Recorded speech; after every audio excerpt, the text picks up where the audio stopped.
네, 방금은 내분점과 내분에 대한 얘기를 했다면 이제는 외분점, 외분에 대한 얘기를 좀 하겠습니다.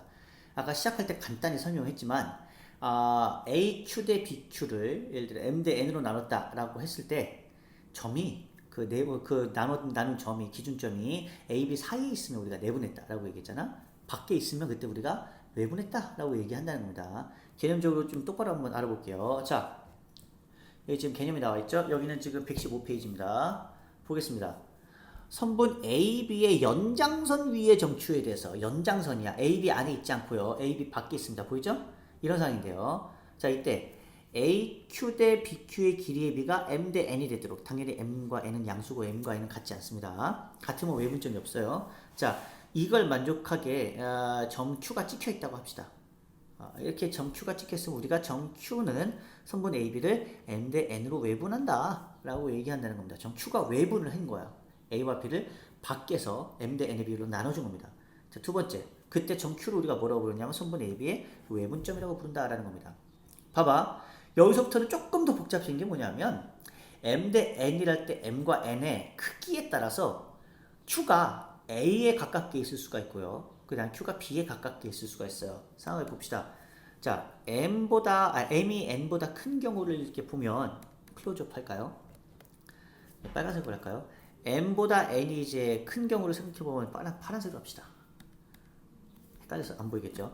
M보다 N이 큰 경우를 한번 보면 M 대 N으로 외분했다고 해서 M이 길어야 되잖아. 길려면 A 뒤쪽에 여기 Q가 있으면 안 돼요. 아이고, 또 형광펜으로 해서 여기 어딘가 쪽에 Q가 있으면은 AQ의 길이가 짧고 BQ의 길이가 길어져 버립니다. 그러면 안 되겠죠?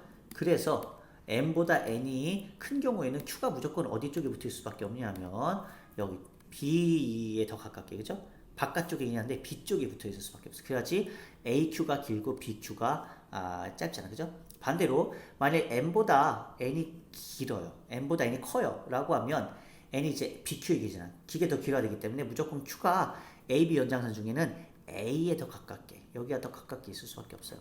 그러니까 경우가 두 개가 더 나뉘니까 외분점을 구할 때 이제 좀 더 경우의 수를 좀 나눠서 복잡하게 구해야 된다는 겁니다. 한번 볼게요. 자, 외분점을 구하는 어떤 방법에 대해서 공부해 보자는 건데 마찬가지입니다. 세팅을 할게요. 자, A점을 x1, B점을 x2라고 하고요. 그 다음에 M 대 N으로 외분하는 점 Q의 좌표를 x라고 한번 해보고 얘를 구해보자는 겁니다. 방금도 얘기했지만 자, x1과 x2 중에도 누가 큰지 모르겠어요. 이것도 경우를 나눠야 되는데 경우를 하나 더 나눠야 됩니다. 뭐야? M보다 N이 큰 경우가 있고요. M이 N보다 큰 경우가 있고요. M보다 N이 큰 경우가 있어요. 그래서 두 개를 나눠서 보자는 거예요. 복잡하지만 나눠서 보겠습니다. 자, M이 N보다 큰 경우를 한번 봅시다. 그림으로 그려보자면 이런 거예요. M이 길어야 되기 때문에 Q가 B보다 오른쪽에 있습니다. 그죠? 이런 상황이에요. 이럴 수밖에 없어요. 그럴 때 AQ를 구해보면 큰 수에서 작은 수를 뺐기 때문에 X에서 X1을 뺐어요. 그죠? BQ를 구해보면 얘도 마찬가지로 큰 수에서 작은 수를 뺐기 때문에 X에서 X2를 뺀게 됩니다. 자, 그런 다음에 비례식을 세우는 거야. 얘 대 얘의 비가 M 대 N이라며 비례식을 쭉 세웠어요. 그 다음에 얘를 전개해주면 이건 뭐 빠르게 한번 해볼까요? mx 빼기 mx2가 지금 뭐가 되냐면 내항이고요. 외항 곱하면 nx-nx1이 되잖아요. 그죠? 그래서 x끼리 묶어주면 m-n에 x가 되고요. 그 다음에 얘는 뭐냐면 mx2 빼기 nx1이 되겠습니다. 그죠? 자, 이 상태에서 m-n으로 좌우변을 나눠주면 요거 나올 거예요. 맞죠? 네. 이런 식으로 여러분들 유도가 되고요. 같은 방식으로 시간이 없으니까 자, m보다 n이 큰 경우에도 똑같은 식으로 식을 세워서 한번 여러분들이 묶어보세요. 그러면 똑같이 x가 m-n 분의 mx2 빼기 nx1이 나옵니다. 자, 심지어 x1보다 x2가 큰 경우는 방금은 x1이 x2보다 큰 경우도 두 개로 나눠서 똑같이 구해보면 네 개가 모두 다 동일하게 이 식이 나와요. 그래서 m 대 n에 m이 크던 n이 크던 혹은 x2가 크던 x1이 크던 상관없어요. 무조건 AP 대 AQ 대 BQ를 m 대 n으로 외분한 점을 구하라. 그러면 점 좌표를 이렇게 구하면 되는 겁니다. 헷갈리기 때문에 여러분들이 기초적인 걸 연습을 많이 해봐야 돼요. 자, 정리합시다. 수직선 위에 선분의 외분점이라는 겁니다. 여러분들 이해 안 되면 돌려보고 또 돌려봐요. 그게 인간의 장점이죠. 이해 안 되면 또 돌려볼 수 있죠.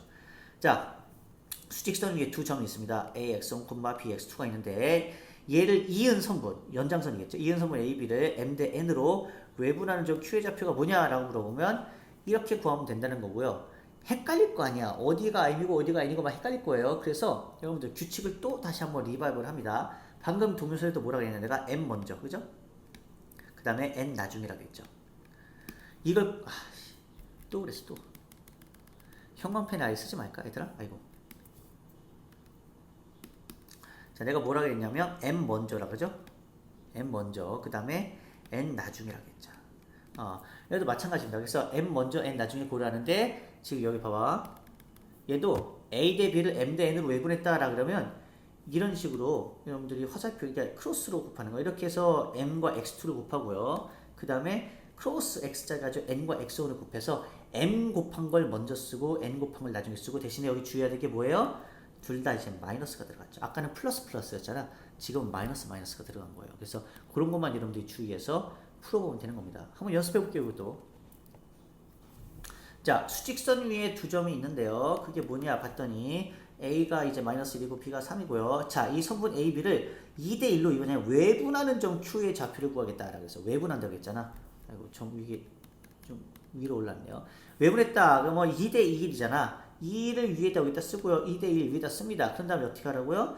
이렇게 곱해서 앞에다 쓰고요. 이렇게 곱해서 뒤에다 쓴 다음에 빼라고 했잖아요. 그죠? 그걸 기억을 하면 됩니다. 한번 볼게요. 이거 뭐가 되는 거냐? 자, 일단 2대 1에 2와 2를 뺍니다. 2 빼기 1 분의가 되는 거고요. 그 다음에 2랑 3이랑 곱했으면 뭐예요? 6이에요. 네, 빼기 1과 마이너스 1을 곱하면 뭐예요? 마이너스 1입니다. 그죠? 이렇게 곱해준다고요. 그럼 얘가 뭐가 되는 거야? 분모는 1이니까 됐고요. 6 빼기 1은 뭐야? 7이구나. 그죠? 그래서 Q점은 뭐가 되는 거냐면 7이 되는구나. 이렇게 구할 수 있다는 겁니다. 그죠? 자, 이해됐죠? 그래서 이런 식으로 여러분들이 외문점을 구하면 되고요. 지금 이 과정이 좀 복잡하잖아. 연습을 많이 해야 되는데 연습하고 나면 껌이에요. 연습을 많이 해주길 바라고요. 연습이 되고 나면 뒤에는 어떤 응용 문제라든지 이런 것들도 접근할 수 있어요. 지금 여기는 수직선 위에서 하는 건데 수직선 위에서도 어려우면 이제 여러분들 좌표평면에서는 더 어려울 수 있어요. 그래서 이걸 충분히 연습한 다음에 다음 강의를 또 들으면서 좌표평면 위에서 내분점과 외분점을 어떻게 구할까라는 거를 또 고민 한번 해보도록 할게요. 이것도 강의 하나 더 찍을 거예요. 좀 대기하고 있다가 여러분들 연습이 충분히 되고 나면 세 번째 강의를 듣도록 합시다. 내가 아까 미션 안 줬잖아. 깜빡하고 미안해요. 미션은 이거 할게요. 자, 수고했습니다.